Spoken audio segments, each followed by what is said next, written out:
पार्थ के आदेश की क्रूरता पर हर कोई दंग रह गया, क्योंकि उसने जो कहा वह एक या दो लोगों से संबंधित नहीं था, बल्कि इसका असर राय परिवार से संबंधित हर व्यक्ति पर पड़ा, यहां तक कि वे लोग भी जो केवल उनकी संपत्तियों पर काम कर रहे थे। जहां तक योद्धाओं का प्रश्न है, उनके साधना आधार को नष्ट करना उन्हें मार डालने के बराबर था। पार्थ, क्या तुम्हें नहीं लगता कि यह थोड़ा क्रूर है? वेदांत ने भौहें सिकोड़ते हुए पूछा। पार्थ, तुम एक राक्षस हो, तुम इंसान नहीं हो। मैं अपने पिता का बदला लेना चाहता हूं, मैं तुम्हें मारना चाहता हूं। राय परिवार में हर जगह चीखें सुनाई दे रही थीं।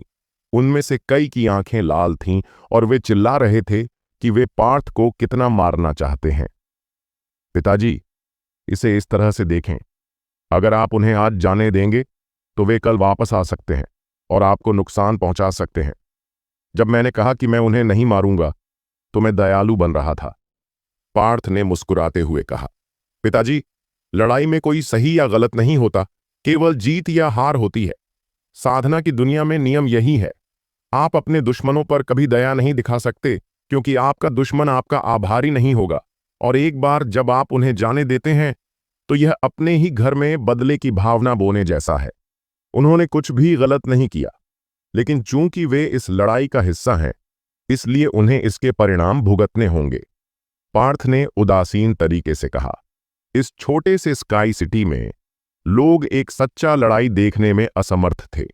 उन बड़े संप्रदायों के बीच की लड़ाइयां आसानी से पूरे क्षेत्र को नष्ट कर सकती हैं और अनगिनत निर्दोष लोगों को मार सकती हैं। और जहां तक मनुष्यों और राक्षसों के बीच की लड़ाई का सवाल है, उनके द्वारा बहाया गया खून हजारों मील तक की जमीन को ढकने के लिए पर्याप्त होगा। सबसे शक्तिशाली व्यक्ति के पैरों के नीचे खून और हड्डियों से भरा रास्ता बिछा हुआ था। मैं आपको सब कुछ संभालने दूंगा। यह कहने के बाद पार्थ मुड़ा और चला गया। वेदांत ने पार्थ की ओर देखा। उनके मन में भय की लहर दौड़ गई, लेकिन जल्द ही उनकी आंखों में दृढ़ता लौट आई। उन्होंने मुड़कर राय परिवार के उन लोगों की ओर देखा जो उनके नियंत्रण में थे और कहा, यंग मास्टर ने जो आदेश दिया है वैसा ही करो। राय नाम वाले लोगों का साधना आधार नष्ट कर दिया जाएगा और उनका एक हाथ काट दिया जाएगा, फिर उन्हें शहर से बाहर निकाल दिया जाएगा। वेदांत को पता था कि पार्थ एक उच्च आकांक्षाओं वाला व्यक्ति था। स्काई सिटी जैसा छोटा शहर उसे लंबे समय तक नहीं रोक सकता था, और जल्द ही वह उस दुनिया में कदम रखेगा जहां असली साधक रहते थे। वास्तव में पार्थ के तरीके क्रूर थे, लेकिन केवल इस तरह के रवैये और कार्यप्रणाली से ही वेदांत को भविष्य में मन की शांति मिलेगी। इस रात एक नाटकीय बदलाव हुआ। शहर में हर जगह आग और खून खराबा था, और राय परिवार की सारी संपत्ति 2 घंटे से भी कम समय में मौर्य परिवार के कब्जे में आ गई थी। अनगिनत लोग मारे गए या घायल हो गए, और यहां तक कि राय परिवार के मुखिया चंद्रवीर को भी पार्थ ने बेरहमी से मार डाला। अब से स्काई सिटी में कोई राय परिवार नहीं था। यशपाल लगभग 3 मिनट तक स्तब्ध और चौंका हुआ था जब उसने पार्थ द्वारा चंद्रवीर की हत्या की खबर सुना था। जब वह सामान्य हो गया तो उसने गहरी सांस ली और आह भरी। छोटे यंग मास्टर स्वर्ग द्वारा चुना गया व्यक्ति है, इसीलिए वह ऐसी चीजें कर सकते हैं जो अन्य नहीं कर सकते। वह एक छिपे हुए ड्रैगन की तरह था, और जल्द ही वह आसमान में ऊंची उड़ान भरेगा। यशपाल 50 से ज्यादा सालों तक जीवित रहे थे। हालांकि उनके पास दूसरों की तुलना में ज्यादा जीवन का अनुभव था, फिर भी उनका दिमाग काफी पारंपरिक था। उन्होंने पहले कभी पार्थ जैसा कोई नहीं देखा था, और पार्थ ने जो हासिल किया था उसने सभी के दिमाग को बदल दिया था। दुनिया कैसे काम करती है, इस बारे में उनके विचारों को पार्थ ने तोड़ मरोड़ कर पेश किया था। जब पार्थ ने उन्हें राय परिवार पर हमला करने का आदेश दिया तो कई लोग सोच रहे थे कि वह बहुत लापरवाह है, और यहां तक कि यशपाल ने भी उससे सवाल किया। लेकिन किसी ने नहीं सोचा होगा कि राय परिवार इतनी तेजी से नष्ट हो सकता है, और यह कहा जा सकता है कि यह सब अकेले पार्थ की वजह से था। इस लड़ाई की योजना और व्यवस्था अकेले पार्थ ने की थी, और वह था जिसने चंद्रवीर को मार डाला, जिससे स्काई सिटी के ऊपर का आकाश बदल गया। अगले दिन सूरज की रोशनी पूर्व दिशा से चमकने लगी थी। यह एक और दिन था जिसमें तेज धूप थी, और आखिरकार स्काई सिटी में शांतिपूर्ण दिन लौट आए थे। हालांकि कुछ जगहों पर आग और धुआं अभी भी देखा जा सकता था, और हवा में खून की गंध बनी हुई थी, जिससे स्काई सिटी का माहौल पहले से ज्यादा उदास हो गया था। मौर्य परिवार ने राय परिवार को खत्म कर दिया था। साधना की दुनिया में रहने वालों के लिए यह कोई बड़ी बात नहीं थी, लेकिन स्काई सिटी में यह भूकंप लाने के लिए काफी था। इस खबर को ज्यादा समय तक छिपाया नहीं जा सकता था, और कोई भी इसे छिपाने की कोशिश नहीं कर रहा था। जानबूझकर खबर फैलाए बिना शहर में हर कोई जानता था कि कल रात क्या हुआ था। राय परिवार रातों रात शहर से गायब हो गया था। बहुत से लोग अभी भी इसे स्वीकार नहीं कर पा रहे थे, क्योंकि यह बहुत जल्दी, बहुत अचानक हुआ। कल दोनों परिवार लड़ाई के मंच पर द्वंद्व कर रहे थे, और अब उनमें से एक परिवार गायब हो गया। बहुत तेज, यह अविश्वसनीय है। राय परिवार शहर के सबसे बड़े टाइकून में से एक था, और अब वे सिर्फ एक रात में खत्म हो गए। क्या यह सच है? किसने सोचा था कि ऐसा होगा? मौर्य परिवार ने इतनी जल्दी काम किया। मुझे लगता है कि यह यंग मास्टर पार्थ की वजह से था। आप लोगों ने कल सुना होगा, यह यंग मास्टर ही था जिसने राय परिवार पर हमले का आदेश दिया था, और वह अभी अभी ऊर्जा सागर क्षेत्र में पहुंचा था। उसने चंद्रवीर को भी मार डाला, जो ऊर्जा सागर क्षेत्र के पीक पर था। यह अविश्वसनीय है, बहुत भयानक है। मैंने सुना है कि पार्थ ने जानबूझकर चंद्रवीर को अकेले उससे लड़ने का मौका दिया, और फिर उसने अकेले ही चंद्रवीर को हरा दिया। वह एक राक्षस है। राय परिवार वालिया परिवार का उपयोग करके मौर्य परिवार को खत्म करने की योजना बना रहा था, लेकिन कौन जानता था कि मौर्य परिवार पहले अपना कदम उठाएगा। सड़कों पर हर कोई कल रात लड़ाई के बारे में बात कर रहा था, और पार्थ की प्रतिष्ठा एक नई ऊंचाई पर पहुंच गई थी। उसने चंद्रवीर को मार डाला था, जो पहले से ही कई लोगों के लिए एक अछूत विशालकाय की तरह था, और वे अभी भी सोच रहे थे कि क्या यह सब सच था। यह 15 वर्षीय युवक बहुत निर्दयी था। वह साहस और पूर्ण आत्मविश्वास के साथ काम करता था, और वह पुरानी पीढ़ी के महान योद्धाओं से भी अधिक तेज था। उसने जो किया उससे कई लोग डर गए थे। एक ही रात में राय परिवार को खत्म करना कोई आम आदमी नहीं कर सकता था। मेरी राय में राय परिवार खुद मौत की तलाश में था। पार्थ कोई ऐसा व्यक्ति नहीं है जो दया दिखाता है, और वे वालिया परिवार का उपयोग मौर्य परिवार को नष्ट करने के लिए करना चाहते थे, जिससे उन्हें कुछ भी किए बिना अच्छे परिणाम मिल सकें। पार्थ उन्हें ऐसा नहीं करने देगा। यह सही है, परिणाम देखें। उन्हें पार्थ ने सिर्फ एक ही रात में नष्ट कर दिया। मैंने सुना है कि पार्थ ने बचे हुए राय परिवार योद्धाओं के साधना को नष्ट कर दिया, और राय परिवार से संबंधित लोगों का एक हाथ काट दिया। वह वास्तव में भयंकर और क्रूर है। मेरे गधे, दोनों परिवार जीवन और मौत के लिए लड़ रहे थे। जब उसने उनकी जान बख्शी तो उसने दया दिखाई। सारी बातचीत में पार्थ का नाम था, एक ऐसा नाम जिसने बहुत कम समय में सभी के विचार बदल दिए थे। एक ऐसे व्यक्ति से जो बेवकूफ और बेकार था, एक महान योद्धा बन गया जो सिर्फ एक रात में राय परिवार को नष्ट करने में सक्षम था। यह सब बहुत तेजी से हुआ। यह स्काई सिटी के लोगों के लिए एक बहुत बड़ी घटना थी। जबकि हर कोई इस बारे में बात कर रहा था कि क्या हुआ था, कोई भी दूसरे महत्वपूर्ण मुद्दे के बारे में नहीं भूला था। रेड सिटी से वालिया परिवार। पार्थ ने उनके यंग मास्टर को मार डाला था, और वे उसे ऐसा करने नहीं देंगे। हालांकि मौर्य परिवार ने राय परिवार को खत्म कर दिया है, और अब वे शहर के प्रभारी हैं, लेकिन अब उनके लिए एक और भी बड़ा खतरा इंतजार कर रहा है। यह सही है, वालिया परिवार ने अभी तक कुछ नहीं किया है। शहर में जल्द ही एक और भी बड़ा भूकंप आने वाला है। चीजें गड़बड़ हो रही हैं। हाँ, पार्थ राय परिवार को नष्ट करने में सक्षम है, लेकिन राय परिवार वालिया परिवार की तुलना में कुछ भी नहीं है। अगर वालिया परिवार मौर्य परिवार को खत्म कर देता है, तो क्या शहर का कोई मालिक नहीं रह जाएगा? उस समय शहर में अराजकता फैल जाएगी, क्योंकि नई शक्तियां खुद पर नियंत्रण पाने के लिए लड़ेंगी। बहुत से लोग चिंतित थे। नागरिक केवल शांतिपूर्ण जीवन जीना चाहते थे, लेकिन हाल ही में हुई सभी घटनाओं के कारण भविष्य अंधकारमय दिख रहा था। उनका जीवन तभी सामान्य हो सकता था जब मौर्य परिवार विकसित हो सके और फिर से सब कुछ अपने नियंत्रण में ले सके। सिटी लॉर्ड के निवास के बैठक हॉल में मौर्य परिवार के शीर्ष व्यक्ति बाईं और दाईं ओर बैठे थे, जबकि पार्थ और वेदांत मुख्य सीटों पर बैठे थे। माहौल बहुत भारी था। ऐसा नहीं होना चाहिए था, क्योंकि उन्होंने अभी अभी अपने प्रतिद्वंद्वी राय परिवार को खत्म किया था और शहर पर पूरा नियंत्रण हासिल किया था। उन्हें जश्न मनाना चाहिए था, लेकिन किसी के चेहरे पर मुस्कान नहीं दिख रही थी। वे सभी चिंतित दिख रहे थे। बेशक एक व्यक्ति था जिसके चेहरे पर मुस्कान थी, पार्थ। उसने साफ सुथरा सफेद कपड़ा पहन रखा था और वह अपनी कुर्सी पर आराम से पैर मोड़कर बैठा था। उसके मुंह पर मुस्कान देखी जा सकती थी और उसके चेहरे पर काफी आत्मविश्वास दिखाई दे रहा था।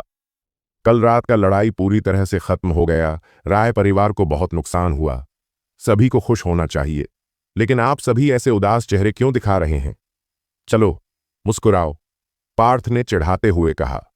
पार्थ की बात सुनकर सभी के चेहरे पर मुस्कान आ गई, लेकिन यह मुस्कान कड़वी थी। वे वास्तव में अपने दिल की गहराई से मुस्कुरा नहीं सकते थे और वे सोच रहे थे कि पार्थ अभी भी कैसे मुस्कुरा पा रहा है। क्या उसे नहीं पता था कि वे अब अपने सबसे बड़े खतरे का सामना कर रहे थे? यंग मास्टर, हाँ, हमने राय परिवार को खत्म कर दिया, लेकिन वालिया परिवार इसे आसानी से जाने नहीं देगा। मुझे लगता है कि 3 दिनों के भीतर वालिया परिवार यहां आएगा और हम पर हमला करेगा। हम उनसे कैसे निपटेंगे? यशपाल ने पूछा। वेदांत सहित सभी ने पार्थ की ओर देखा। वेदांत को सबसे ज्यादा चिंता वालिया परिवार के साथ होने वाले लड़ाई की थी। पार्थ अब मौर्य परिवार का मुख्य हिस्सा बन गया था। पिताजी, अंकल यशपाल, क्या आप सभी को लगता है कि वालिया परिवार अपराजेय है? क्या आप सभी को लगता है कि एक बार वालिया परिवार आ गया तो हम राय परिवार के नक्शे कदम पर चलेंगे और खत्म हो जाएंगे? पार्थ ने मुस्कुराते हुए सहजता से कहा, लेकिन चिंता का एक भी संकेत नहीं दिखाया। सभी चुप रहे। जाहिर है पार्थ ने वही कहा था जो वे सब सोच रहे थे। यंग मास्टर, रेड सिटी का वालिया परिवार ऐसा कुछ नहीं है जिसकी तुलना राय परिवार से की जा सके। उनके पास नश्वर कोर क्षेत्र में योद्धा है और उनका मुखिया लेट नश्वर कोर क्षेत्र में है। हमारे पास उन उच्च स्तरीय योद्धाओं के खिलाफ खुद का बचाव करने का कोई तरीका नहीं है। यह सही है, जिन योद्धाओं ने अपने नश्वर कोर का गठन किया है उनकी तुलना उन लोगों से नहीं की जा सकती जिन्होंने केवल अपने ऊर्जा सागर का गठन किया है। कोई भी ऊर्जा सागर योद्धा चाहे कितना भी मजबूत और शक्तिशाली क्यों न हो, उसके लिए नश्वर कोर क्षेत्र में किसी प्रतिद्वंद्वी के खिलाफ लड़ने का कोई तरीका नहीं है। हम अपनी वर्तमान ताकत से खुद का बचाव नहीं कर सकते। दोनों मोटे आदमी एक के बाद एक बोले। पार्थ, मुझे मत बताओ कि तुम्हारे पास उनसे निपटने का कोई तरीका है। पार्थ का आत्मविश्वास देखकर वेदांत खुद को यह सवाल पूछने से रोक नहीं सका। पिताजी, हमने कल रात ही राय परिवार को नष्ट कर दिया है। बहुत सारा काम करना होगा। वे सारी संपत्तियां, पैसे और दौलत हैं। हमें उन्हें ठीक से व्यवस्थित करना चाहिए। पार्थ ने वेदांत के सवाल का जवाब नहीं दिया। पार्थ, अब हम वालिया परिवार का सामना कर रहे हैं और हमारे सभी लोगों का मनोबल गिर गया है। वे अन्य मामलों पर ध्यान देने के मूड में नहीं हैं, वेदांत ने कहा। उन्होंने जिस तरह से स्थिति का वर्णन किया था वह सूक्ष्म था। शक्तिशाली वालिया परिवार की धमकी के कारण मनोबल न केवल कम था, बल्कि हर कोई डरा हुआ और चिंतित भी था। आप सभी वालिया परिवार के बारे में चिंता न करें, चाहे वे कोई भी हों। अगर वे इस शहर में आते हैं तो मैं उन्हें उसी तरह वापस भेज दूंगा जिस तरह से वे आए थे। पार्थ की आंखें चमक उठीं और वह खड़ा हो गया। सब लोग सुनो, आगे बढ़ो और अपने सामान्य काम करो। चाहे आसमान भी गिर जाए, मैं तुम्हारे सामने खड़ा रहूंगा और उसे तुम्हारे लिए उठा लूंगा। पार्थ जो कहना चाहता था उसे कहने के बाद मीटिंग हॉल से चला गया। उसके जाने के बाद सभी बूढ़े लोग एक दूसरे को घूरते हुए अपने चेहरे पर उलझन भरी नजरों के साथ रह गए। वे सोच रहे थे कि उनके यंग मास्टर इतने आश्वस्त कैसे हो सकते हैं। वे सभी कुछ दशकों से जीवित थे और वे सभी ऊर्जा सागर योद्धा थे, लेकिन जब उनका सामना पार्थ से हुआ जो केवल 15 साल का था, तो उन्हें छोटे बच्चों जैसा महसूस हुआ। यह रेड सिटी से वालिया परिवार है। यंग मास्टर इससे निपटने की क्या योजना बना रहे हैं? किसी ने आह भरते हुए कहा।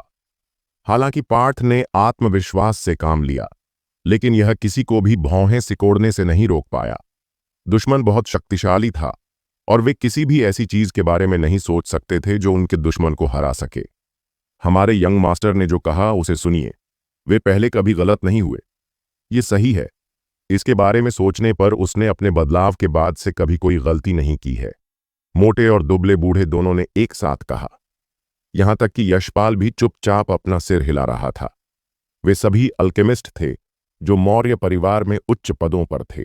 एक युवा व्यक्ति जो केवल 15 वर्ष का था 100% पुनर्स्थापन वाली गोली बना सकता था, और वह उन्हें एक अनमोल आत्मा प्रशिक्षण तकनीक दे सकता था। वह एक प्रतिभाशाली व्यक्ति था जिसे हर 1000 साल में एक बार ही देखा जा सकता था। उनके दिमाग में एक स्वर्ग से भेजा गया चमत्कार। वालिया परिवार अभी तक नहीं आया है। हम डर को अपने ऊपर हावी नहीं होने दे सकते। पार्थ ने जो कहा उसे सुनिए। हर कोई अपने कामों का ध्यान वैसे ही रखे जैसे वे हमेशा रखते हैं। आप लोग जाकर हमारे बाकी लोगों को सांत्वना दें और वालिया परिवार के बारे में ज्यादा न सोचें। वेदांत ने सबको बताया। उनकी वर्तमान स्थिति में पीछे हटने का कोई रास्ता नहीं था, इसलिए वे अपनी सारी उम्मीदें केवल पार्थ पर ही लगा सकते थे। हम बस स्थिति के अनुसार खुद को ढाल लेंगे। कायरों की तरह व्यवहार करने की कोई आवश्यकता नहीं है। एक मजबूत शरीर वाले व्यक्ति ने मीटिंग हॉल से बाहर जाने से पहले कहा। शहर के शांतिपूर्ण दिन अब चले गए थे और मौर्य परिवार में हर कोई चिंतित था। यह एक उज्ज्वल धूप वाला दिन था, लेकिन पूरा शहर बादलों से ढका हुआ था। पार्थ अपने कमरे में चला गया और दरवाजा बंद कर लिया। किसी भी आगंतुक को आने से मना कर दिया, यहां तक कि उसके अपने पिता भी उससे मिलने नहीं आ सके। जो होना था वह होकर रहेगा, चाहे जो भी हो। भयंकर बारिश तो आनी ही थी। केशव की हत्या के ठीक 3 दिन बाद वालिया परिवार के लोग स्काई सिटी में आए। वालिया परिवार के सिर्फ कुछ दर्जन लोग थे, लेकिन उनकी ताकत 100 या 10 लोगों से भी ज्यादा थी। वे अपने ऊंचे घरों पर बेतहाशा शहर से गुजर रहे थे। उनकी मंजिल थी सिटी लॉर्ड का भवन। जो लोग इसमें शामिल नहीं हैं वे यहां से चले जाएं या मर जाएं। ये शब्द शक्तिशाली आध्यात्मिक शक्ति वाले एक महान योद्धा द्वारा फैलाए गए थे। वह नश्वर कोर क्षेत्र में था। हे भगवान, वे आखिरकार यहां आ गए। रेड सिटी से वालिया परिवार यहां आ गया है। हालांकि वहां केवल कुछ दर्जन लोग हैं, वे सभी भयानक रूप से शक्तिशाली हैं। 3 योद्धा नश्वर कोर क्षेत्र में हैं और बाकी सभी ऊर्जा सागर क्षेत्र में हैं। मौर्य परिवार खत्म हो गया है। उनके लीडर को देखो, उसका नाम चंद्र प्रकाश वालिया है और वह वालिया परिवार का मुखिया है। एक लेट नश्वर कोर क्षेत्र योद्धा, वह शायद ही कभी बाहर आता है क्योंकि वह स्वर्गीय कोर क्षेत्र को तोड़ने पर ध्यान केंद्रित कर रहा है। आप बता सकते हैं कि केशव उसके लिए बहुत महत्वपूर्ण व्यक्ति था क्योंकि वह इस बार व्यक्तिगत रूप से आया था। बेशक वह बाहर आएगा। उसके अपने बेटे को किसी ने मार डाला था। यही वजह है कि वह इतना गुस्से में है। 3 नश्वर कोर योद्धा, दर्जनों ऊर्जा सागर योद्धा, वे इस बार मौर्य परिवार को राख में बदल देंगे। अगर मौर्य परिवार नष्ट हो गया तो हमारा शहर पूरी तरह अराजकता में डूब जाएगा। हर कोई डरा हुआ था। वालिया परिवार बहुत क्रूर था। यहां के ज्यादातर लोगों ने पहले कभी नश्वर कोर क्षेत्र में योद्धा नहीं देखा था। यह उनका पहला मौका था जब उन्होंने किसी योद्धा को देखा था, और यह डरावना था। वालिया परिवार के लोग क्रूरता से पेश आ रहे थे। एक व्यक्ति ने चाबुक से एक व्यक्ति को मारा जो समय रहते वहां से नहीं हट पाया और उसे तुरंत 2 टुकड़ों में काट दिया। मौत की तलाश में, उस आदमी ने ठंडे भाव से कहा और घोड़े पर सवार होकर शव के पास से निकल गया। अरे, वे बहुत घमंडी हैं। वे हमारे साथ ऐसा व्यवहार कर रहे हैं जैसे हम कुछ भी नहीं हैं, और वे हमें बेतरतीब ढंग से मार भी रहे हैं। इन लोगों में हत्या करने की बहुत ज्यादा नीयत है। मुझे आश्चर्य है कि मौर्य परिवार इस पर कैसी प्रतिक्रिया देगा। आओ, उनके पीछे पीछे सिटी लॉर्ड के भवन तक चलें और देखें। अगर तुम मरना चाहते हो तो मुझे मत गिनो। मुझे अभी भी जीना है। बस देखो वालिया परिवार किस तरह से व्यवहार कर रहा है। अगर मैं उनके द्वारा मारा गया तो मेरा बदला कौन ले पाएगा? उसी समय सिटी लॉर्ड के महल में उन्हें वालिया परिवार के आने की खबर मिली। हालांकि वे सभी तैयार थे, लेकिन वालिया परिवार के आने की खबर सुनकर वे सभी डर गए। यंग मास्टर कहाँ हैं? वालिया परिवार यहां आ गया है, किसी ने चिल्लाकर कहा। यह एक महत्वपूर्ण क्षण था, लेकिन पार्थ मौर्य परिवार का सहारा कहीं नहीं मिला। वह अभी भी अपने घर में छिपा हुआ था और पिछले 2 दिनों से उसे किसी ने नहीं देखा था। दयानंद, जाओ और देखो कि यंग मास्टर अभी क्या कर रहे हैं, वेदांत ने दयानंद की ओर देखते हुए कहा। हाँ मास्टर। दयानंद पार्थ के घर की ओर बढ़ा।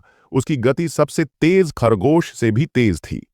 1 मिनट बाद दयानंद सूजे हुए चेहरे और आंखों में आंसू लिए वापस आया। वह वेदांत के पास गया। क्या गलत? यशपाल ने चेहरे पर शिकन के साथ पूछा। यंग मास्टर ने मुझे बाहर निकाल दिया और कहा कि कोई भी उन्हें परेशान न करे। दयानंद परेशान दिख रहा था। स्थिति इतनी गंभीर थी कि उसने दरवाजा नहीं खटखटाया। इसके बजाय वह सीधे पार्थ के कमरे में चला गया और इससे पहले कि वह कुछ कह पाता, उसे पार्थ ने थप्पड़ मार दिया और पार्थ ने उसका पैर लगभग तोड़ दिया था। हमेशा मुझे ही क्यों चोट लगती है? दयानंद ने अपना सिर उठाया और आंखों में आंसू भरकर आसमान की ओर देखा। वह तो बस संदेशवाहक था, उसे थप्पड़ मारने का हक नहीं था। ऐसा क्यों हुआ? क्या यंग मास्टर ने हमें नहीं बताया कि अगर आसमान भी गिर जाए तो वह ही हमारे ऊपर खड़ा रहेगा और उसे थामे रखेगा? ऐसी स्थिति में भी वह क्यों छिपा हुआ है? यंग मास्टर लोगों से छिप नहीं सकते।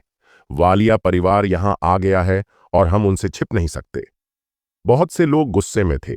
उन्हें पता ही नहीं था कि उनके यंग मास्टर वास्तव में क्या करना चाहते थे।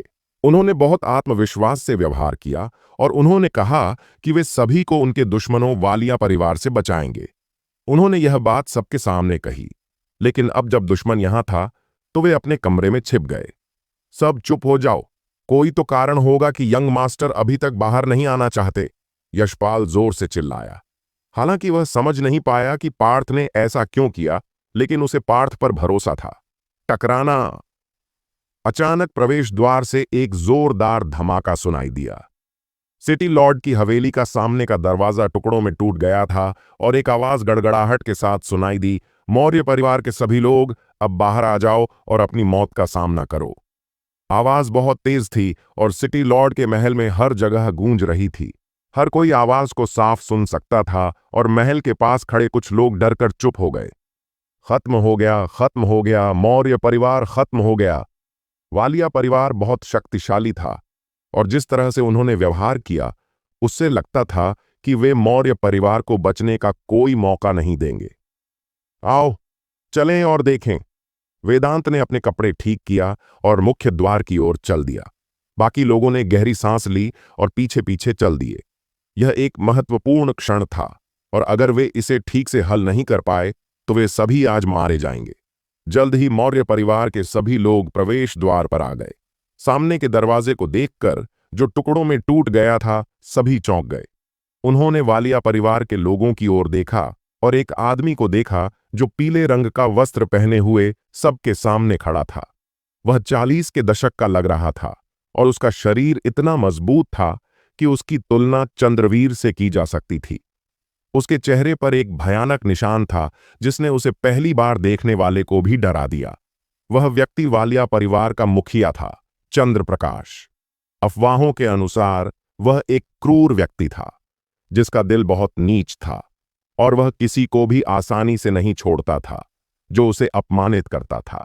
और अब उसका अपना बेटा स्काई सिटी में मारा गया था और वह व्यक्तिगत रूप से सिटी लॉर्ड की पूरी हवेली को नष्ट करके अपने बेटे का बदला लेने की योजना बना रहा था। चंद्रप्रकाश ने अपने चारों ओर एक मजबूत शक्ति जारी किया। जो लोग उसके सामने खड़े होते थे उन्हें बहुत दबाव महसूस होता था, वे ठीक से सांस भी नहीं ले पाते थे। यह एक लेट नश्वर कोर योद्धा की आभा थी। चंद्रप्रकाश के पीछे 2 बूढ़े आदमी खड़े थे जो 50 साल के थे। उनके चेहरे पर घमंड था और वे भी नश्वर कोर योद्धा थे। उनके पीछे दर्जनों भयंकर आदमी खड़े थे और वे सभी ऊर्जा सागर योद्धा थे। उनमें से एक आदमी के चेहरे पर एक उदास और घृणित भाव था। ऐसा इसलिए था क्योंकि उसने वेदांत को देखा था। ऐसा लगभग ऐसा था जैसे वह उसे जिंदा खाना नहीं चाहता था। वह विनय शेख था। वह व्यक्ति जिसने रेड सिटी में वालिया परिवार को यह खबर दी थी कि उनके यंग मास्टर की हत्या कर दी गई है। स्काई सिटी और रेड सिटी के बीच लंबी दूरी के कारण वह समय पर वापस लौटने में असमर्थ था। दोनों परिवारों की स्पष्ट ताकत को देखते हुए मौर्य परिवार का मरना लगभग निश्चित था। तुम में से पार्थ कौन है? चंद्रप्रकाश ने एक बड़ी घंटी की तरह ऊंची आवाज में पूछा, जिसने उसे सुनने वाले सभी को चौंका दिया। उसकी निर्दयी दृष्टि मौर्य परिवार के सभी लोगों पर टिकी थी।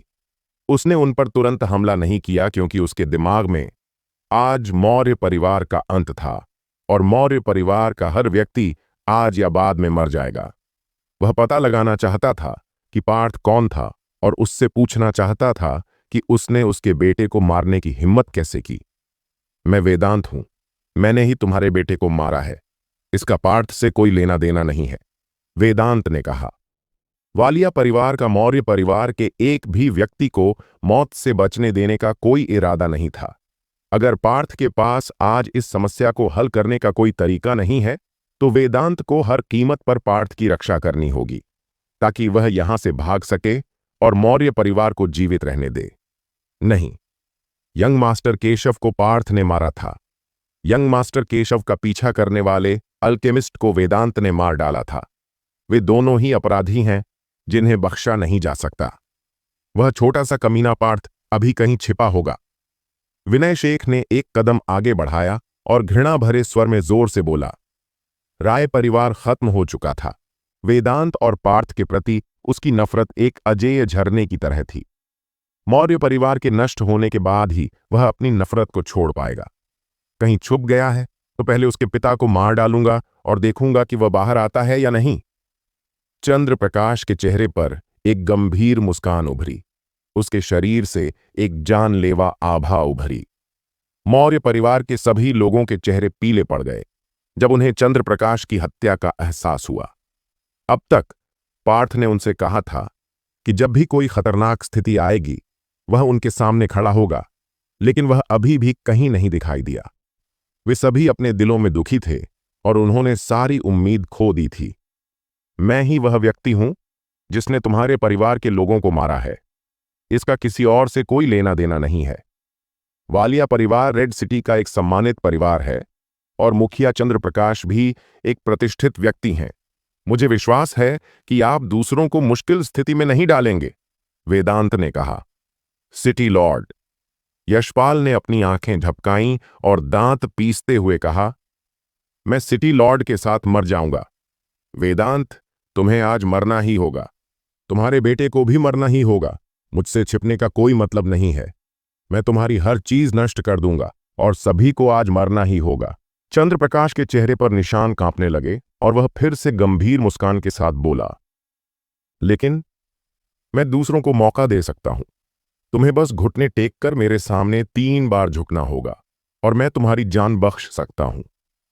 उसके ऐसा कहने के बाद मौर्य परिवार के योद्धाओं के बीच माहौल बदल गया था। मौके पर मौजूद सभी लोग मौर्य परिवार में उच्च पद पर थे और वे सभी ऊर्जा सागर योद्धा थे। चंद्रप्रकाश ने जो कहा था वह उन्हीं के लिए था। जहां तक पीछे के पहरेदारों और लड़ाकों की बात है तो उन्हें चंद्रप्रकाश के सामने घुटने टेकने का भी मौका नहीं मिलेगा। सिटी लॉर्ड, मुझे खेद है लेकिन मैं मरना नहीं चाहता। एक आदमी ने मुट्ठी बांधकर वेदांत को सम्मान दिया और फिर चंद्रप्रकाश के पास गया। उसने घुटने टेके और 3 बार प्रणाम किया। सिटी लॉर्ड, मुझे खेद है लेकिन मैं केवल एक अतिथि हूं, मैं यहां मरना नहीं चाहता। एक और आदमी चंद्रप्रकाश के पास गया और उसके सामने झुक गया। झुकने वाला पहला आदमी सोहन था और दूसरे आदमी का नाम सुनील था। वे दोनों मेहमान थे जो वेदांत से मिलने आए थे और वे इससे पहले वेदांत के प्रति वफादार थे। सोहन, सुनील, तुम दोनों बेवकूफ हो। सिटी लॉर्ड तुम्हारे साथ इतना अच्छा व्यवहार कर रहे हैं तो तुम इतने बेकार कैसे हो सकते हो, यशपाल ने डांटते हुए कहा। कमीने, निकम्मे बेवकूफों, अपने आप को फिर कभी मर्द मत कहना। मोटा बूढ़ा आदमी भी क्रोधित था। उन्हें जाने दो, सबकी अपनी अपनी मर्जी होती है।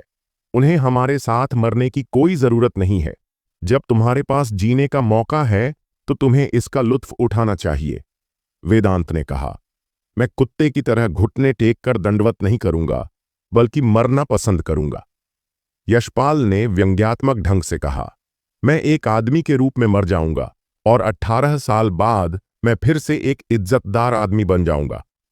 दुबले पतले बूढ़े आदमी ने बोलते हुए अपनी छाती पीट ली। बाकी ऊर्जा सागर योद्धाओं ने जाकर घुटने नहीं टेके। उन सभी की अपनी अपनी गरिमा थी, और इसके अलावा वेदांत इन सभी वर्षों में उनके साथ अच्छा व्यवहार करता रहा था। अगर वे मौर्य परिवार के संकट में होने पर दुश्मन की तरफ चले जाते तो वे खुद को पुरुष नहीं कह पाते।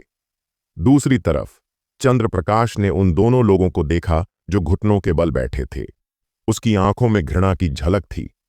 तुम दोनों खड़े हो जाओ, मैं तुम्हें नहीं मारूंगा, लेकिन तुम दोनों वेदांत को मार डालो। चंद्रप्रकाश ने वेदांत की ओर देखा। वह उसे व्यक्तिगत रूप से नहीं मारना चाहता था, लेकिन वह चाहता था कि वह अपने ही आदमियों द्वारा मारा जाए। इससे वेदांत की मौत पर दुख होगा। क्या? दोनों आदमी एक ही समय में चिल्लाए। उन्होंने कभी उम्मीद नहीं की थी कि चंद्रप्रकाश उनसे ऐसी मांग करेगा। क्या हुआ? अगर तुम ऐसा करने को तैयार नहीं हो तो मैं तुम दोनों को अभी मार डालूंगा, चंद्रप्रकाश ने सहजता से कहा। उसके नश्वर कोर की शक्ति ने सोहन और सुनील दोनों के सिर को घेर लिया, जिससे उन्हें सांस लेने में कठिनाई हो रही थी। वे एक दूसरे को देखते रहे, दांत पीसते रहे और सिर हिलाते रहे। इसके बाद वे दोनों उठकर वेदांत की ओर चलने लगे। मुखिया, हमें खेद है। दोनों ने अपनी आध्यात्मिक शक्ति का इस्तेमाल किया। जीवित रहने के लिए उनके पास ऐसा करने के अलावा कोई विकल्प नहीं था। भाड़ में जाओ। यशपाल सबसे पहले बोलने वाला था। वह और दुबला पतला बूढ़ा आदमी हवा की तरह आगे बढ़े और अपने सबसे शक्तिशाली हमलों के साथ हमला किया। टकराना।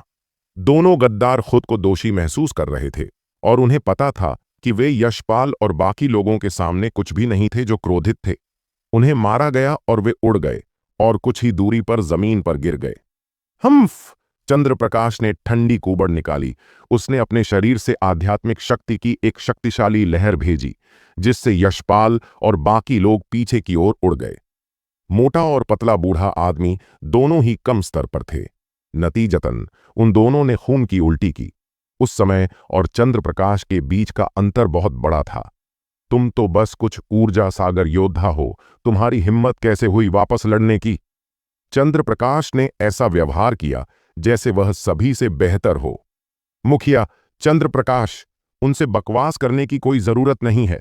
बस उन्हें मार डालो और उस कमीने पार्थ को पकड़ लो, विनय शेख ने क्रूरता से कहा। ठीक है, सबको मार डालो और सिटी लॉर्ड की हवेली को ध्वस्त कर दो। किसी को भी जिंदा मत छोड़ना, चंद्रप्रकाश ने ठंडे स्वर में आदेश दिया। वह एक निर्दयी आदमी था। टकराना। चंद्रप्रकाश के शब्दों का पालन करते हुए वालिया परिवार के सभी लोगों ने एक ही समय में अपनी आध्यात्मिक शक्ति जारी कर दी। उग्र आध्यात्मिक शक्ति एक शक्तिशाली तूफान की तरह थी। तुम्हारी हिम्मत कैसे हुई? ठीक इसी समय अचानक एक बदलाव हुआ। मौर्य हवेली के हवेली में कहीं से एक शक्तिशाली आवाज आई। आवाज आसमान से गरजने जैसी थी। हर किसी ने आक्रोश की गूंज सुनी।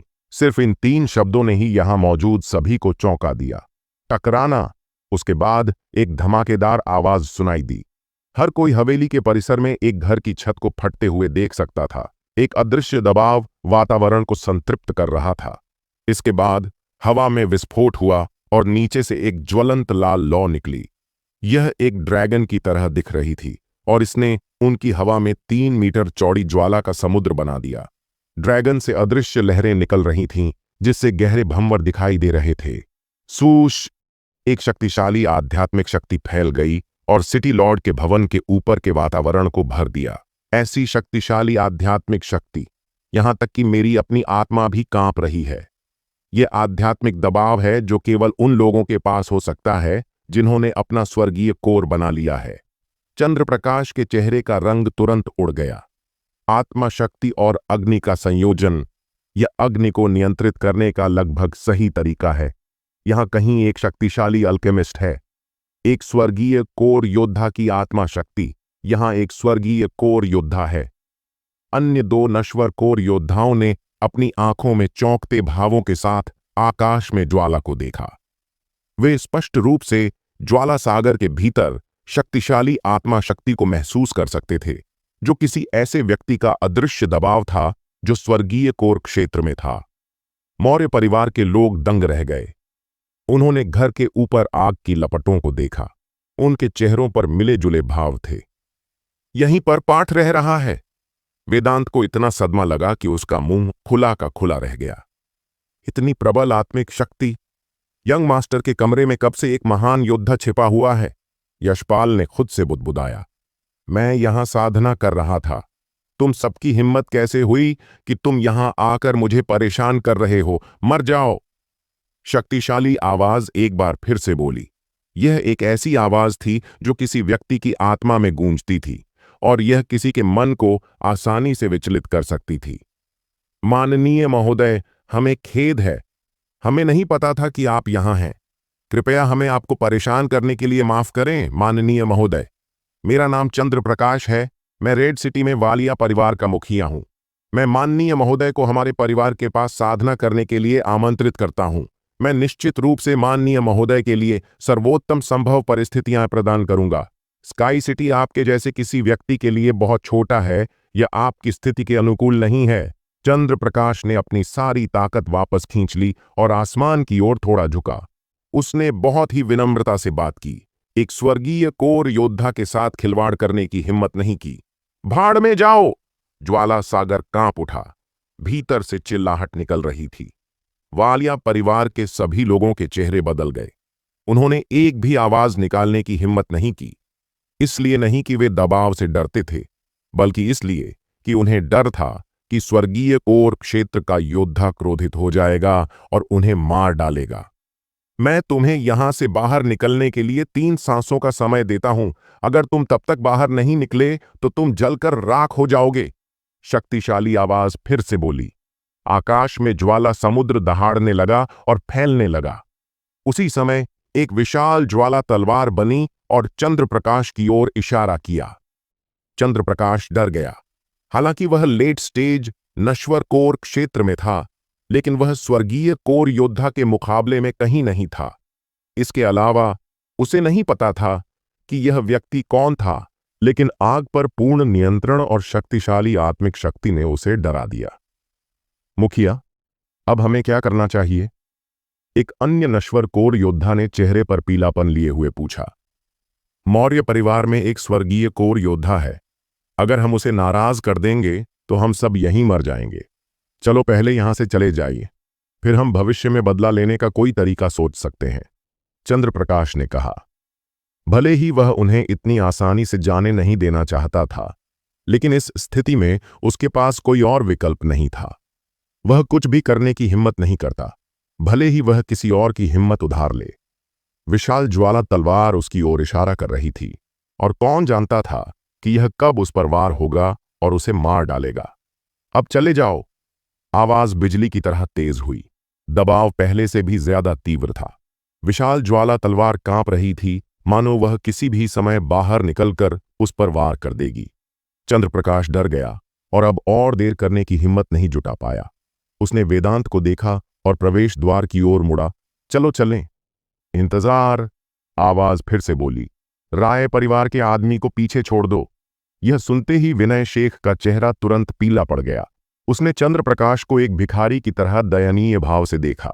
इस छिपे हुए स्वर्गीय कोर योद्धा ने उसे मौत के करीब पहुंचा दिया था, और यहां तक कि चंद्रप्रकाश को भी उसके कारण पीछे हटना पड़ा। अगर वह पीछे रह गया तो केवल मौत ही उसका इंतजार करेगी। विनय शेख, तुम यहीं रहोगे? चंद्रप्रकाश ने बिना विनय शेख की तरफ देखा ही सहजता से कहा। उसने अपने सभी आदमियों को पीछे आने का इशारा किया और जल्दी से वहां से चला गया।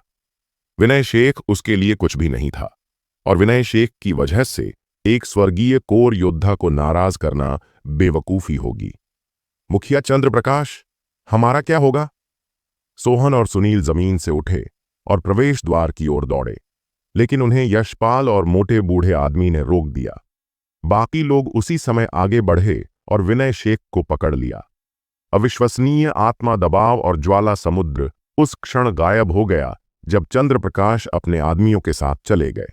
सिटी लॉर्ड की हवेली के सभी लोग हैरान थे, और उनमें से कुछ ने चुपके से अपने चेहरे पर पसीना पोंछा। अभी कुछ ही पल पहले वे सभी मौत के इतने करीब थे। अभी सभी को थोड़ी राहत महसूस हुई। किसने कभी सोचा था कि सिटी लॉर्ड की हवेली में कहीं एक उच्च स्तरीय योद्धा छिपा होगा और एक शक्तिशाली आवाज के साथ वह चंद्र प्रकाश को भगाने में कामयाब रहा था। भाई यशपाल, पहले उन्हें गिरफ्तार करो। वेदांत ने पाठ के घर की ओर चलना शुरू करने से पहले यशपाल को बताया। वेदांत ने दरवाजा खोला और देखा कि फर्श की टाइलें बिखरी हुई थीं। उसने पाठ के घर की छत पर नजर डाली और उसमें एक बड़ा छेद देखा। ऐसा लग रहा था कि स्वर्गीय कोर योद्धा इस कमरे में छिपा हुआ था। वेदांत पार्थ के घर के सामने चला गया। दरवाजा कसकर बंद था। उसने अपना हाथ उठाया और दरवाजा खटखटाने के लिए तैयार हो गया, लेकिन उसने तुरंत खुद को रोक लिया। अगर कमरे में वास्तव में कोई स्वर्गीय कोर योद्धा था तो बस अंदर जाना अशिष्टता होगी। वह पलटा और चला गया। उसे विश्वास था कि जब वह कमरे से बाहर आएगा तो पार्थ उसे स्पष्टीकरण देगा। कमरे के अंदर पार्थ बिस्तर पर पीला पड़ा हुआ था। वह पूरी तरह से बेहोश था। उसकी चादर पर खून लगा हुआ था। ऐसा लग रहा था जैसे उसने अभी अभी उल्टी करके खून निकाला हो।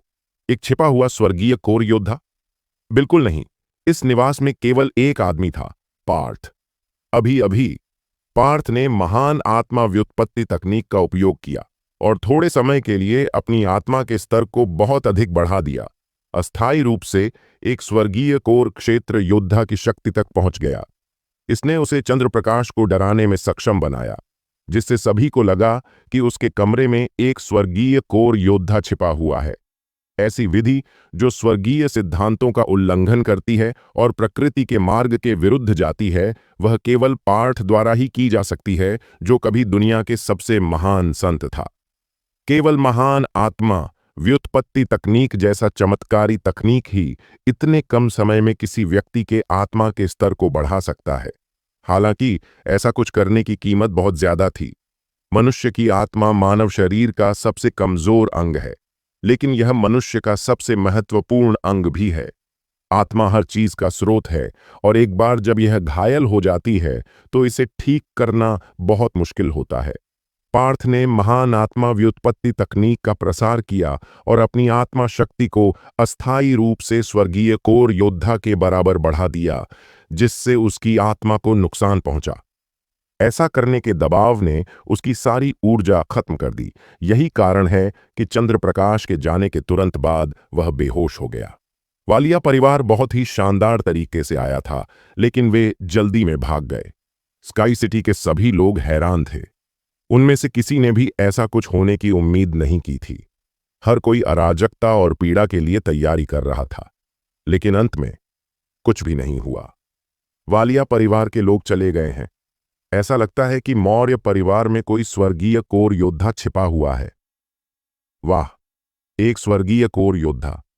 यह एक अविश्वसनीय रूप से शक्तिशाली अस्तित्व है। मैंने कभी नहीं सोचा था कि मौर्य परिवार को ऐसे किसी व्यक्ति द्वारा संरक्षित किया जाएगा। कोई आश्चर्य नहीं कि वालिया परिवार को पीछे हटना पड़ा। उनके लिए पीछे हटना अच्छा है।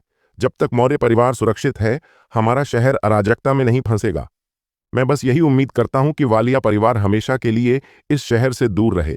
खबर तेजी से फैली। वालिया परिवार के पीछे हटने का दृश्य बहुत से लोगों ने देखा था और छिपे हुए स्वर्गीय कोर योद्धा के बारे में अफवाह फैलने में ज्यादा समय नहीं लगा। इसके अलावा सिटी लॉर्ड की हवेली के कुछ नजदीक रहने वाले सभी लोग दबाव महसूस कर सकते थे। पार्थ होश में आने से पहले 1 घंटे तक बेहोश रहा था। उसे भयंकर सिर दर्द था और उसे बहुत चक्कर आ रहा था। पार्थ तुरंत नहीं उठा। उसने ग्रेट सोल डेरिवेशन स्किल का प्रसार करना शुरू कर दिया और कुछ ही मिनटों के बाद उसका भयानक सिर दर्द इतना कम हो गया कि वह बिस्तर पर बैठ गया। उसने एक नश्वर पुनर्स्थापन पिल निगल ली और अपने पैरों को क्रॉस करके बैठ गया। फिर उसने ग्रेट सोल डेरिवेशन स्किल के साथ ड्रैगन ट्रांसफॉर्मेशन स्किल का प्रसार करना शुरू कर दिया, जिससे उसकी ऊर्जा ठीक हो गई। पार्थ के घर के बाहर वेदांत, यशपाल और बाकी ऊर्जा सागर योद्धा उत्सुकता से इधर उधर घूम रहे थे। वे पार्थ के बाहर आने का इंतजार कर रहे थे और वे स्वर्गीय कोर योद्धा से मिलना भी चाहते थे। वे पूरे दिन इंतजार करते रहे। सूरज ढल चुका था और रात हो चुकी थी। पार्थ अभी तक नहीं दिखा था। कमरे के अंदर पार्थ ने अचानक अपनी आंखें खोला। उसके बाल बिना हवा के उड़ रहे थे। उसका चेहरा अभी भी पीला था, लेकिन उसकी हालत पहले से बहुत बेहतर थी। वास्तव में ड्रैगन परिवर्तन तकनीक एक शक्तिशाली तकनीक है। ऊर्जा और रक्त शक्तिशाली है और उपचार करने की क्षमता भी मजबूत है। दुर्भाग्य से मेरी आत्मा पर जो नुकसान हुआ है उसकी भरपाई आसानी से नहीं होने वाली है, पार्थ ने आह भरते हुए कहा। उसके सारे घाव ठीक हो गए थे, लेकिन उसकी आत्मा को बहुत ज्यादा नुकसान पहुंचा था। अभी पार्थ की आत्मा दयनीय स्थिति में थी। महान आत्मा व्युत्पत्ति तकनीक का उपयोग करने से होने वाली प्रतिक्रिया बहुत शक्तिशाली थी। मैं अपनी आत्मा की स्थिति के कारण इस समय कोई भी गोली नहीं बना पाऊंगा। मुझे जल्द से जल्द अपनी आत्मा को पुनः स्वस्थ करने का कोई रास्ता ढूंढना होगा, पार्थ ने मन ही मन सोचा। आत्मा किसी भी इंसान का सबसे महत्वपूर्ण अंग है, और अगर आत्मा क्षतिग्रस्त हो गई तो परिणाम बहुत गंभीर होंगे। जब आत्मा क्षतिग्रस्त हो जाती है तो आप सबसे पहले अपनी गोलियां बनाने की क्षमता खो देंगे, उसके बाद अपनी ध्यान केंद्रित करने की क्षमता और फिर अपनी साधना करने की क्षमता खो देंगे। हालांकि पार्थ की आत्मा महान आत्मा व्युत्पत्ति तकनीक से निरंतर उपचार के अधीन थी, लेकिन इस बार नुकसान बहुत अधिक था। अकेले उपचार उसके ठीक होने के लिए पर्याप्त नहीं था। उसे वर्तमान में एक ऐसी गोली की आवश्यकता थी जो उसकी आत्मा को पोषण दे सके, और एक दुर्लभ प्राकृतिक वस्तु। लेकिन दुर्लभ प्राकृतिक वस्तु और आत्मा पुनर्प्राप्ति की गोलियां अविश्वसनीय रूप से कीमती थीं। आत्मा को ठीक करने वाली प्राकृतिक वस्तु गोलियों के लिए इस्तेमाल की जाने वाली सामग्री से भी दुर्लभ थी, और इस छोटे से शहर में इसे पाना असंभव था। लगता है मुझे रेड सिटी जाना होगा। मैं वहां उस गोली की खोज कर सकता हूं जो मेरी आत्मा को वापस ठीक कर सकती है, और मैं वालिया परिवार की गतिविधियों पर भी बारीकी से नजर रख सकता हूं। पार्थ ने तय किया कि उसका अगला कदम क्या होगा। उसे रेड सिटी जाना था।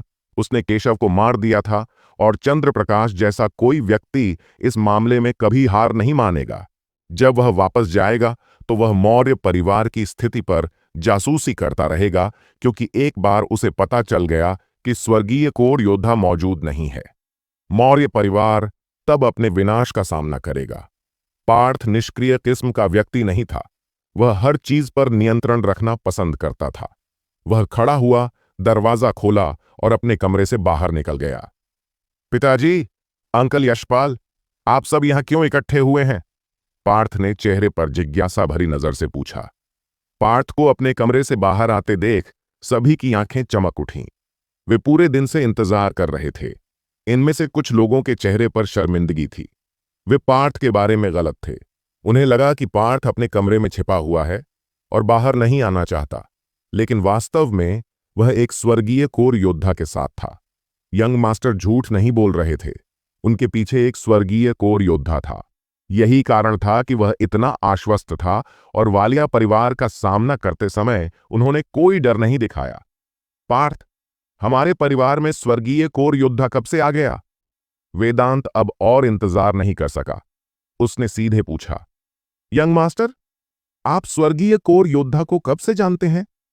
हम में से किसी को भी इसके बारे में नहीं पता था, यशपाल ने पूछा। पिताजी, अंकल यशपाल, इस स्वर्गीय कोर योद्धा का व्यक्तित्व अजीब है। वह शांत रहना चाहता है और मेरे कमरे में साधना करना चाहता है।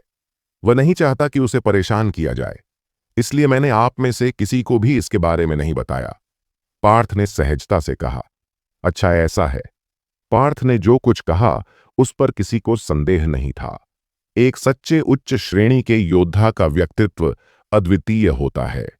एक सच्चा उच्च श्रेणी का योद्धा शांति से साधना करना पसंद करता है और उसे परेशान होना पसंद नहीं है। ठीक है, ऐसा ही होना चाहिए। पार्थ, महान योद्धा ने हमारे परिवार से कई लोगों की जान बचाई है। मैं उनसे मिलना चाहूंगा और उनके द्वारा किए गए कार्यों के लिए व्यक्तिगत रूप से उनका धन्यवाद करना चाहूंगा, वेदांत ने कहा। पिताजी, मैंने आपको बताया था, वह किसी से मिलना नहीं चाहते। इस शहर के सभी लोगों में से वह केवल मुझसे ही मिलना चाहते हैं। अगर मैं किसी को उससे मिलने के लिए लेकर जाऊंगा तो मुझे डर है कि यह महान योद्धा तुरंत ही चला जाएगा, पार्थ ने अपने हाथ फैलाकर कहा। यह सुनकर कि महान योद्धा तुरंत चले जाएंगे, सभी लोग घबरा गए। ठीक है, मैं उससे मिलने नहीं जाऊंगा, लेकिन पार्थ, तुम्हें उनके प्रति बहुत आभार प्रकट करना होगा। अगर उनकी कोई इच्छा है तो मुझे बता देना, हम उनकी मांगों को पूरा करने की पूरी कोशिश करेंगे, वेदांत ने कहा। मौर्य परिवार और वालिया परिवार के बीच संबंध तटस्थ से घातक शत्रुता में बदल गए थे।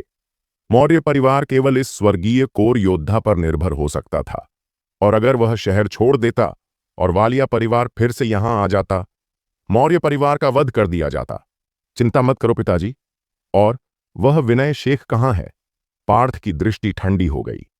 विनय शेख राय परिवार का एकमात्र जीवित व्यक्ति था, और वह एक ऊर्जा सागर योद्धा था जिससे वह एक बड़ा खतरा बन गया। पार्थ इस संभावित खतरे से छुटकारा पाना चाहता था। यही कारण था कि पार्थ ने चंद्रप्रकाश से विनय शेख को पीछे छोड़ने की मांग की। पार्थ ने किसी भी संभावित खतरे को दूर जाने से मना कर दिया। उसे उन दो कमीनों सोहन और सुनील के साथ बंद कर दिया गया था। यशपाल ने कहा, जाओ, उन्हें यहां ले आओ, पार्थ ने कहा। मोटे और दुबले बूढ़े आदमी ने जवाब दिया। यशपाल मुड़कर चले गए। कुछ ही समय बाद यशपाल ने विनय शेख और अन्य दो को पार्थ के पास लाया। उनके चेहरे खून से भरे हुए थे और उनकी ऊर्जा गड़बड़ थी। जाहिर है, इससे पहले उन्हें कुछ कठोर पिटाई मिली थी। पार्थ, तुम छोटे कमीने, तुमने राय परिवार को नष्ट कर दिया है। मैं तुम्हें जाने नहीं दूंगा, भले ही मैं भूत बन जाऊं। विनय शेख ने पार्थ को देखते ही तुरंत गाली देना शुरू कर दिया। चुप रहो, यशपाल ने उसे थप्पड़ मारने से पहले कहा। पार्थ का चेहरा ठंडा पड़ गया और उसने दो उंगलियां दिखाईं। उसकी उंगलियों से एक लंबी तलवार की तरह लाल आग की लपटें निकलीं। उसने उसे बिजली के बोल्ट की तरह विनय शेख की ओर घुमाया, जिससे विनय शेख की गर्दन तुरंत कट गई। खून पानी के फव्वारे की तरह फूट पड़ा और विनय शेख तुरंत चुप हो गया।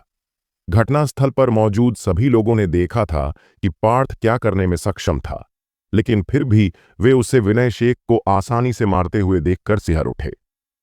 विजेता सब कुछ ले जाता है, यही नियम है, पार्थ ने विनय शेख की लाश पर एक बार भी नजर डाले बिना ठंडे स्वर में कहा।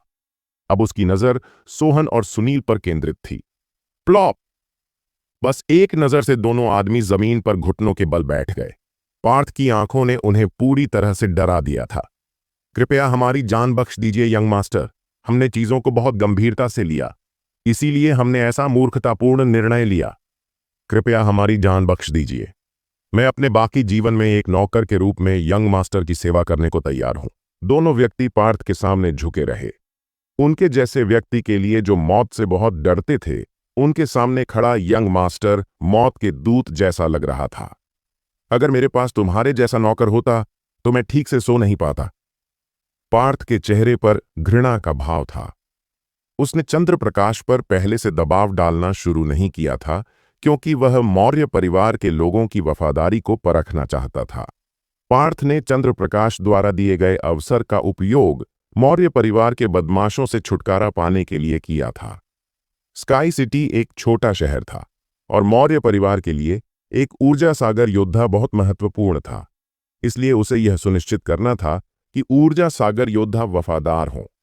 बस उन्हें मार डालो, वे बहुत घिनौने हैं, दुबले पतले बूढ़े आदमी ने चेहरे पर घृणा का भाव लाते हुए कहा। इस समय सोहन और सुनील को रोने का मन कर रहा था। उनकी एकमात्र इच्छा अभी सो जाना और कभी न जागना था। दोनों को अपने फैसलों पर बहुत पछतावा हो रहा था।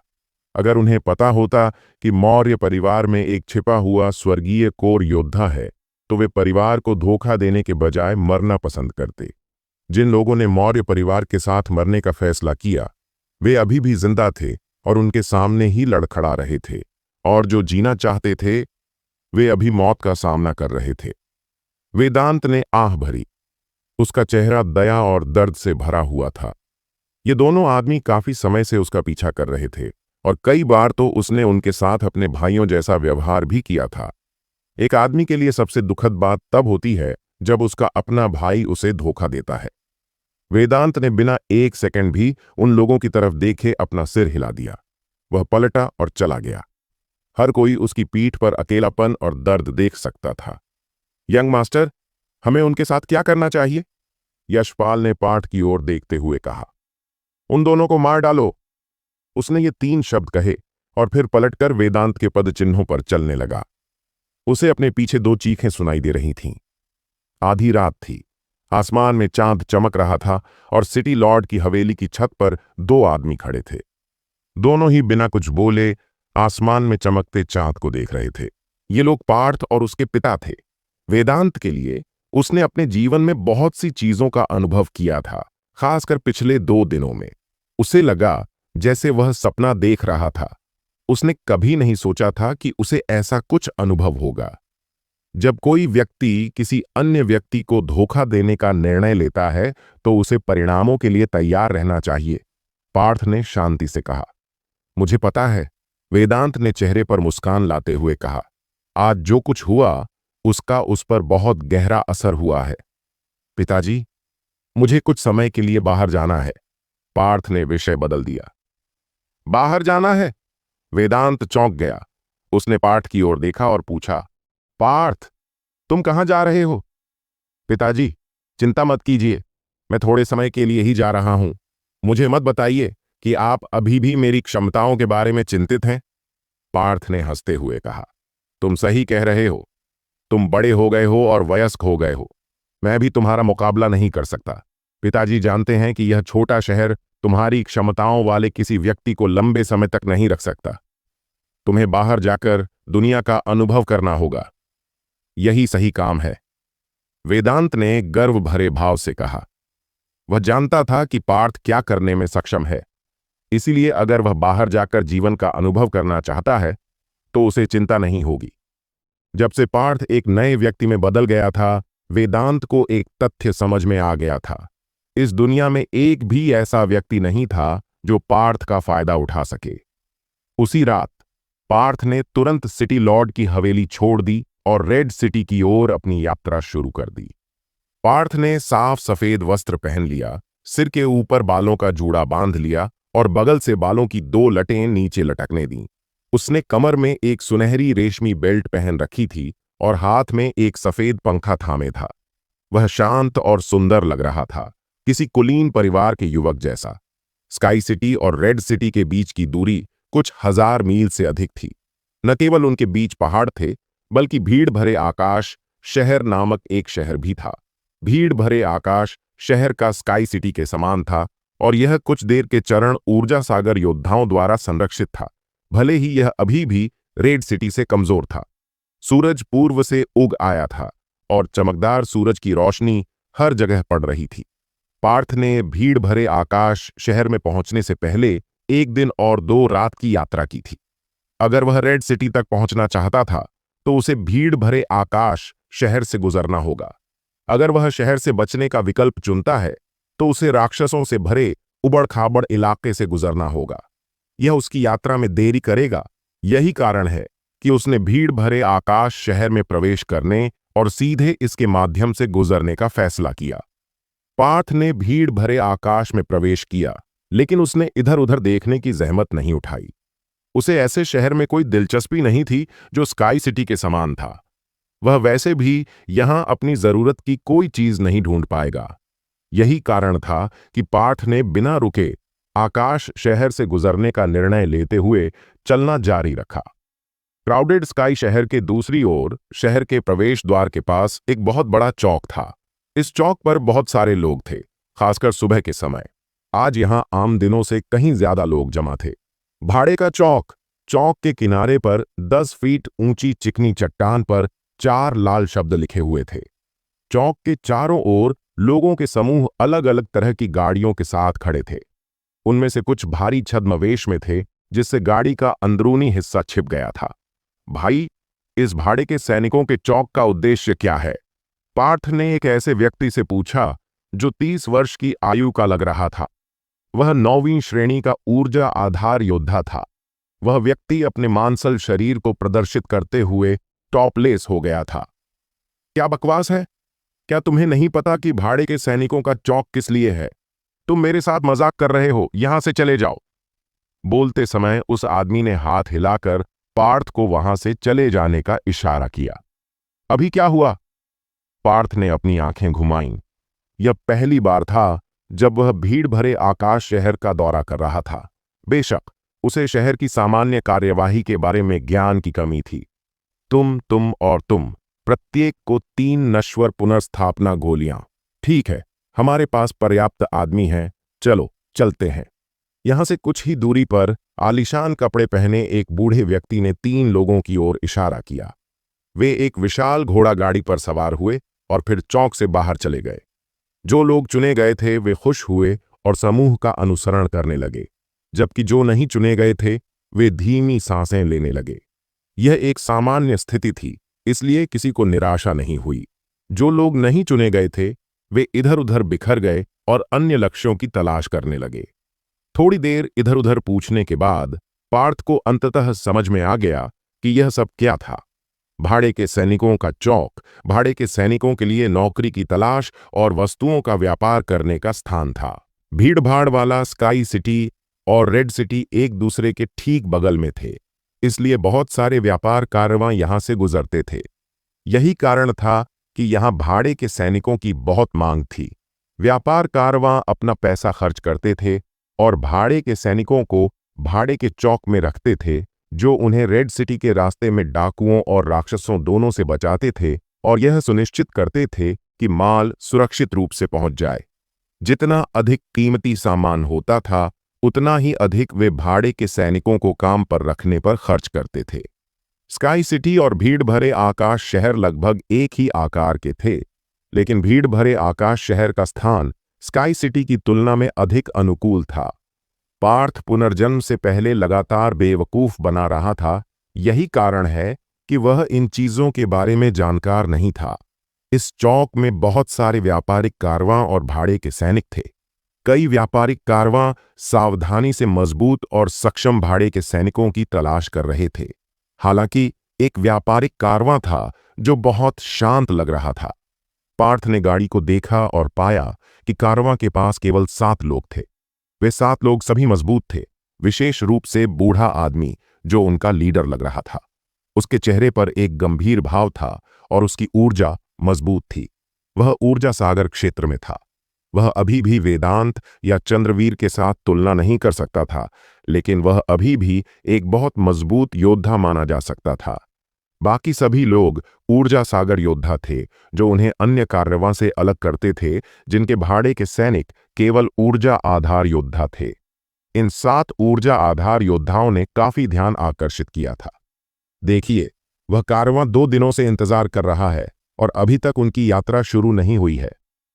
शश, उनका जिक्र मत करो। वह रेड सिटी के मिस्टीरेन टॉवर का कारवां है। क्या तुम उस बूढ़े आदमी को देख रहे हो? वह एक अंतिम चरण का ऊर्जा सागर योद्धा है और वह यान परिवार से है। मुझे आश्चर्य है कि वे इस बार क्या लेकर आए हैं।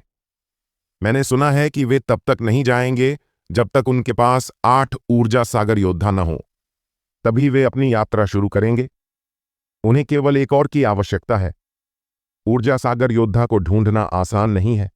मेरी राय में वे एक भी योद्धा नहीं ढूंढ पाएंगे, भले ही वे एक और दिन इंतजार करें। बहुत से लोग इस मामले पर चर्चा करने लगे। भाई, मिस्टीरेन टॉवर कितना शक्तिशाली है? पार्थ ने पास खड़े लोगों में से एक से पूछा।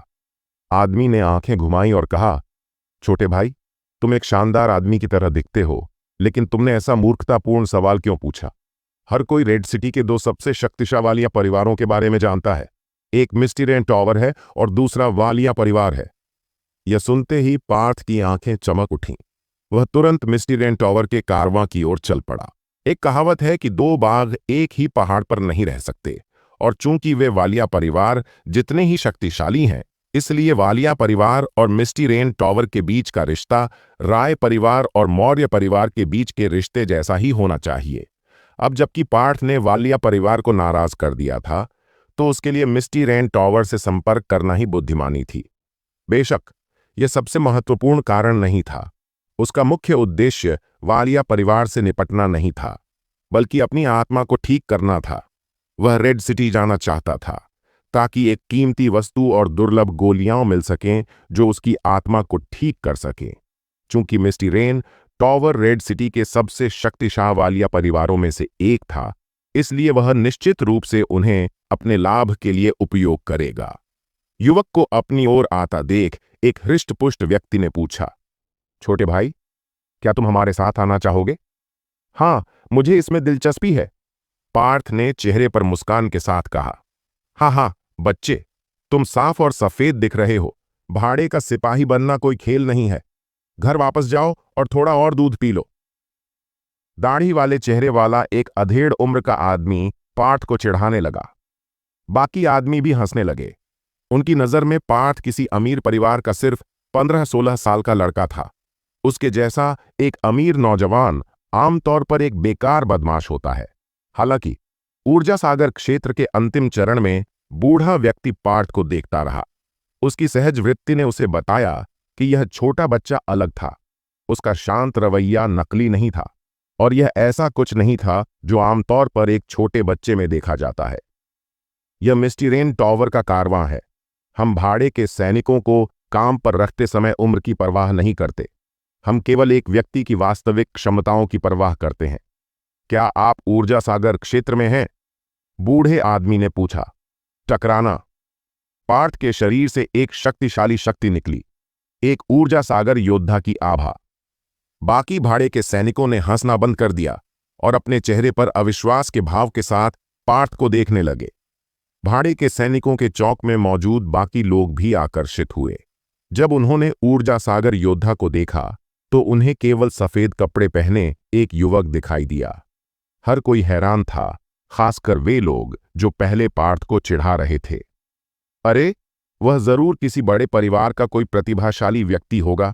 वह इस उम्र में ऊर्जा सागर क्षेत्र तक कैसे पहुंच गया? मैंने अभी अभी ऊर्जा सागर क्षेत्र में एक युवा प्रतिभा को छेड़ा है।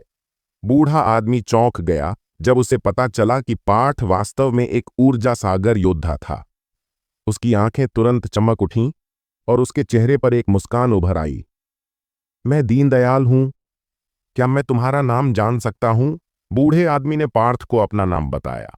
अगर वह सिर्फ ऊर्जा सागर योद्धा होता तो उसे इतनी परवाह नहीं होती, लेकिन एक 15 वर्षीय ऊर्जा सागर योद्धा अलग था। इस तरह के एक युवा व्यक्ति को उसके परिवार में भी एक अद्वितीय प्रतिभा माना जाएगा। पार्थ, पार्थ ने चेहरे पर मुस्कान के साथ कहा। अच्छा छोटे भाई पार्थ, हमारा गंतव्य रेड सिटी का मिस्टीरेन टॉवर है। मैं तुम्हें 20 नश्वर पुनर्स्थापना गोलियां दूंगा। क्या तुम स्वीकार करते हो? दीनदयाल ने पूछा। भाई पार्थ, जल्दी करो और प्रस्ताव स्वीकार करो। तुम्हारे स्वीकार करते ही हम निकल सकेंगे। मैंने यहां लगभग 2 दिन तक इंतजार किया है। जिस आदमी ने पहले पार्थ को चिढ़ाया था उसे कहा था कि वह घर वापस जाए और थोड़ा और दूध पिए। मैं इसे स्वीकार करूंगा। बेशक, पार्थ इसे स्वीकार करेगा। उसे उन 20 नश्वर पुनर्स्थापना गोलियों की ज्यादा परवाह नहीं थी। उसका गंतव्य रेड सिटी था और वह उस शहर के बारे में कुछ नहीं जानता था। यदि वह मिस्टीरेन टॉवर कारवां का अनुसरण करता तो वह रेड सिटी के बारे में अधिक जानकारी प्राप्त करने में सक्षम होता। चलो ठीक है, जाओ, दीनदयाल ने गहरी आवाज में कहा। 8 लोग कारवां के चारों ओर घूम रहे थे और उन्होंने मर्सिनरी स्क्वायर और क्राउडेड स्काई शहर छोड़ दिया। बूढ़े दीनदयाल, इस बार हम ऐसा क्या लेकर आ रहे हैं जिसके लिए इतने सारे ऊर्जा सागर योद्धाओं की आवश्यकता है? रास्ते में पार्थ को चढ़ाने वाले आदमी ने पूछा। उसका नाम दीपक था और वह एक सीधा आदमी था। उसे बात करना पसंद था। जो आपको नहीं जानना चाहिए उसे मत पूछिए, दीनदयाल के बगल में खड़े एक बूढ़े व्यक्ति ने दीपक को देखते हुए कहा। इन 8 लोगों में से दीनदयाल के अलावा यान परिवार से 2 अन्य लोग भी थे। उनमें से एक ऊर्जा सागर क्षेत्र के मध्य चरण में था और दूसरा ऊर्जा सागर क्षेत्र के प्रारंभिक चरण में था। बूढ़े आदमी द्वारा डांटे जाने के बावजूद दीपक को गुस्सा नहीं आया। वह सिर्फ मुस्कुराया और पार्थ को देखा। भाई पार्थ, आप अपनी उम्र में इस स्तर तक पहुंच गए हैं। आप जिस तरह से कपड़े पहनते हैं उसे देखते हुए आपको किसी अच्छे परिवार से होना चाहिए। तो आपने एक भाड़े के सैनिक के रूप में हमारा अनुसरण करने का फैसला क्यों किया? दीपक ने पूछा। बाकी लोगों ने भी उनकी ओर देखा, यहां तक कि दीनदयाल को भी जवाब में दिलचस्पी थी। मेरे पिताजी ने मुझसे कहा कि मुझे जवानी में ही जीवन का अनुभव लेना चाहिए, पार्थ ने हंसते हुए कहा। दीनदयाल ने मुस्कुराते हुए पार्थ की ओर अपना सिर घुमाया। आपके पिताजी एक होशियार आदमी हैं। आपके जैसे युवा ग्रीन हाउस में एक फूल की तरह हैं। चाहे आप कितने भी मजबूत क्यों न हो, बिना किसी व्यावहारिक अनुभव के आप बेकार रहेंगे। इसलिए आपको बाहर जाकर और अधिक अनुभव प्राप्त करने की आवश्यकता है। ओह ठीक है। क्या भाई पार्थ क्राउडेड स्काई शहर से हैं? मैं स्काई सिटी से हूं। मैं भी आपकी तरह रेड सिटी जाने वाला था, पार्थ ने कहा। Sky city? मैंने सुना है कि वहां कुछ बड़ा हुआ है। वालिया परिवार के यंग मास्टर को वहां किसी ने मार डाला था और कल वालिया परिवार के लोग जल्दी में भीड़ भरे आकाश शहर से गुजरे। दीपक ने चेहरे पर दिलचस्पी भरी नजर लाते हुए कहा। मैं कुछ दिन पहले ही शहर से निकला हूं, इसलिए मुझे इस बारे में कुछ नहीं पता, पार्थ ने मुस्कुराते हुए कहा। ऐसा लगता है कि स्काई सिटी में जो कुछ हुआ उसकी खबर जल्द ही सभी 28 शहरों में फैल जाएगी और उसका नाम कई लोगों द्वारा सुना जाएगा। रास्ते में लोग बातें कर रहे थे और हंस रहे थे। माहौल काफी आरामदायक था और चूंकि वे तेजी से नहीं जा रहे थे, वे शाम तक रेड सिटी के बाहरी क्षेत्र तक पहुंचने में कामयाब हो गए थे। क्राउडेड स्काई सिटी से रेड सिटी तक की यात्रा में बहुत सारे डाकू और चोर थे। कभी कभी कुछ राक्षस भी होते थे, लेकिन कारवां के सभी लोग ऊर्जा सागर योद्धा थे। कोई भी डाकू या चोर उनसे उलझने की हिम्मत नहीं रखता था। इस कारवां पर हमला करना मौत के जाल में चलने के समान होगा। हालांकि पार्थ को लग रहा था कि चीजें इतनी सरल नहीं होंगी। दीनदयाल ने इन सभी ऊर्जा सागर भाड़े के सैनिकों को काम पर रखने के लिए इतना खर्च किया था